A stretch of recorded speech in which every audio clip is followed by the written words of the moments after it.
الحمد لله نحمده ونستعينه ونستغفره ونعوذ بالله من شرور أنفسنا من يهد الله فلا هادي له ونشهد أن لا إله إلا الله وحده لا شريك له ونشهد أن سيدنا ومولانا محمدا عبده ورسوله أما بعد فأعوذ بالله من الشيطان الرجيم بسم الله الرحمن الرحيم يا أيها الذين آمنوا كتب عليكم الصيام كما كتب على الذين من قبلكم لعلكم تتقون أو كما قال النبي صلى الله عليه وسلم حجة عمرة في رمضان تعدلوا حجة معي رواه البخاري ومسلم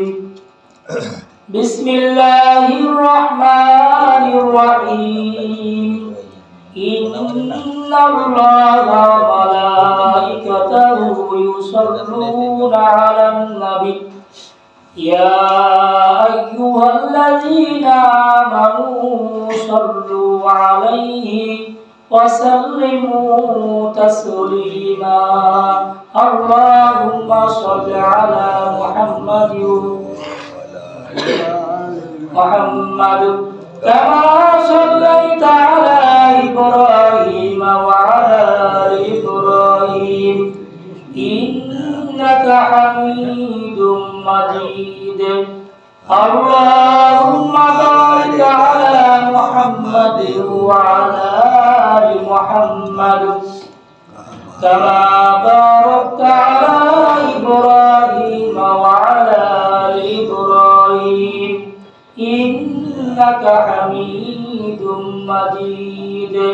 لا إله إلا الله لا إله إلا الله لا إله إلا الله لا إله إلا الله لا إله إلا الله لا إله إلا الله لا إله إلا الله لا إله إلا الله لا إله إلا لا إله إلا الله محمد رسول الله صلى الله عليه وسلم প্রিয় হাজিরিন পবিত্র জুমার দিন আল্লাহ রব্বুল আলামিন আমাকে আপনাদেরকে আল্লাহ তাআলার ঘরে এসে বসার তৌফিক দান করেছেন সকলে দিল থেকে শুকরিয়া আদায় করি আলহামদুলিল্লাহ মাহে রমাদান কারণ মাহে রমাদানে এই জুমার দিনে আল্লাহ তাআলা লক্ষ লক্ষ জাহান্নামীদেরকে আল্লাহ তাআলা কি করেন মুক্তি দেন বলেন সুবহানাল্লাহ তো আল্লাহ তাআলা কি এমনি মুক্তি দেন বলেন আমার বাবা আমার মা আমার দাদা আমার দাদি আমার চাচা আমার পাড়া প্রতিবেশী অন্ধকার কবরে ঘুমায় আছে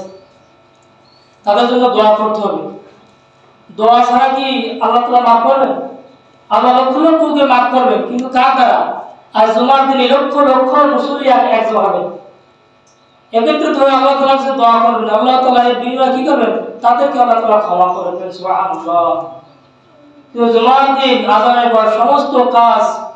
কর্ম করা নিষেধ কিন্তু আমরা এমন মুসলমান যে দুনিয়াবি কাজে ব্যস্ত আছি রমজান মাসে আল্লাহ তাআলা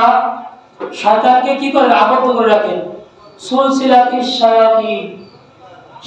শয়তানকে আল্লাহ তাআলা শিকল দিয়ে বন্ধ করে রাখেন কিন্তু এই রমজান মাসে যদি আমরা এখনো কাজে থাকি তাহলে শয়তান তো আবদ্ধ বন্ধ, তাহলে আমাদের কে কামে আটকায় রাখবে? আমাদের ওই যে প্রত্যেক জুমার মতো আমরা কি করি, ওই কাজে আমাদের জীবনটা পার করছি।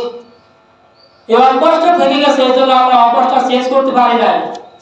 এই জন্য খুবই পুরানো অভ্যাস ত্যাগ করতে হবে। এই অভ্যাস চেঞ্জ করতে হবে। জুমার আজান হয়ে যাবে, সমস্ত দুনিয়ার কাজ আমি কি করব, জীবন থেকে একবার খারাপ করবো, শেষ করে দিব।